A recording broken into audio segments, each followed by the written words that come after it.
Dans une entreprise, la connaissance, ce n'est pas juste de l'information, c'est un véritable actif stratégique. Le truc, c'est que si on le gère mal, ça se transforme en un coût caché, mais colossal. Par contre, si on le maîtrise bien, ça devient un avantage concurrentiel absolument décisif. On va voir comment.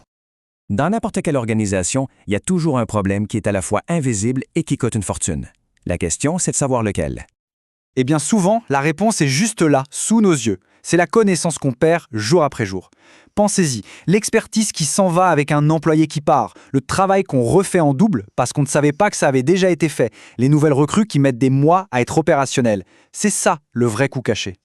Heureusement, il y a une solution, la gestion des connaissances. Et non, ce n'est pas juste un concept un peu flou, c'est un processus très concret qui permet de transformer toute cette information dispersée en un véritable trésor pour l'entreprise. Ce processus, c'est un cycle vertueux en 6 grandes étapes. Ça commence par identifier les savoirs qui sont vraiment clés. Ensuite, on les capture pour qu'ils ne se perdent pas.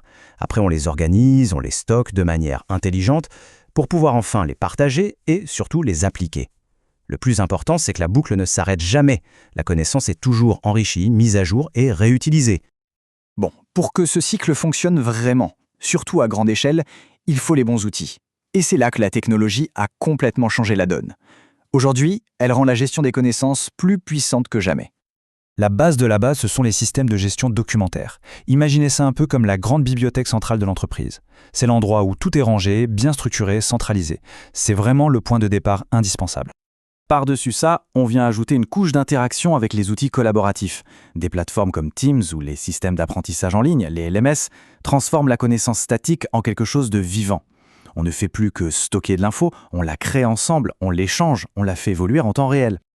Et maintenant, la vraie révolution, l'intelligence artificielle générative.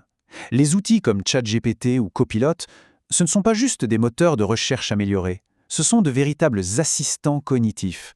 Ils trouvent l'info, la comprennent, la résument et la présentent sur un plateau. C'est un accès quasi instantané à l'intelligence collective de toute l'entreprise. Ok, mettre en place des outils et des processus, c'est une chose. Mais comment on sait si ça marche vraiment ? Ça, c'est la question à 1 million.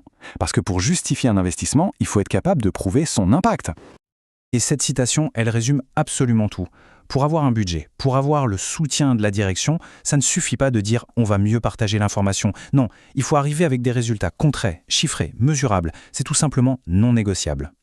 Pour mesurer ça, on utilise des indicateurs de performance, les fameux KPIs, qu'on peut regrouper autour de 4 grandes questions. D'abord, est-ce que les gens trouvent facilement l'info ? Deuxièmement, est-ce que cette info est fiable ? Est-ce qu'elle est de bonne qualité ? Troisièmement, et c'est crucial, est-ce que ça a un impact concret sur le business, comme une réduction des coûts ? Et enfin, est-ce que ça crée de la valeur sur le long terme pour l'entreprise ? C'est maintenant que tout prend son sens. On va traduire ces indicateurs en argent, en euros, en dollars. Bref, on va parler du fameux retour sur investissement, le ROI. Le premier modèle, un grand classique, c'est celui de la déviation des tickets. L'idée est toute simple. Chaque fois qu'un client trouve lui-même la réponse à sa question dans la base de connaissances en ligne, c'est un ticket de support en moins à traiter pour les équipes, et donc une économie directe et immédiate. Et le résultat, il est sans appel. L'étude de cas qui sert d'exemple est très claire. Avec un coût moyen de 8 $ par ticket, une simple amélioration de 12% du taux de déviation se traduit par une économie de plus de 115 000 $ par an. Voilà un argument qui parle, non ?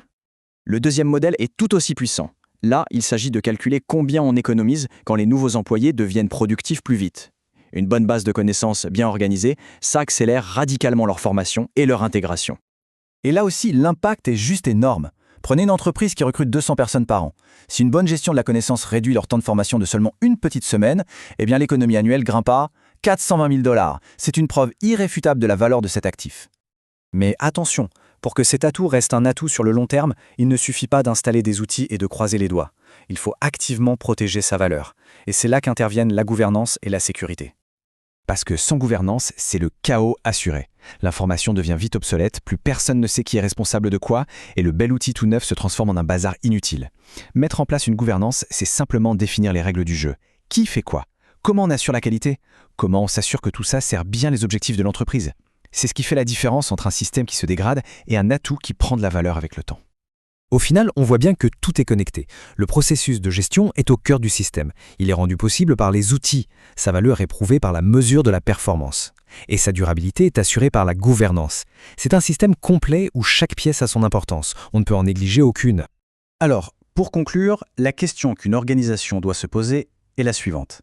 Est-ce que la connaissance est vue comme un simple coût, une dépense qu'il faut essayer de réduire au maximum, ou est-ce qu'elle est enfin reconnue pour ce qu'elle est vraiment, l'atout le plus précieux, le véritable moteur de l'efficacité et de l'innovation?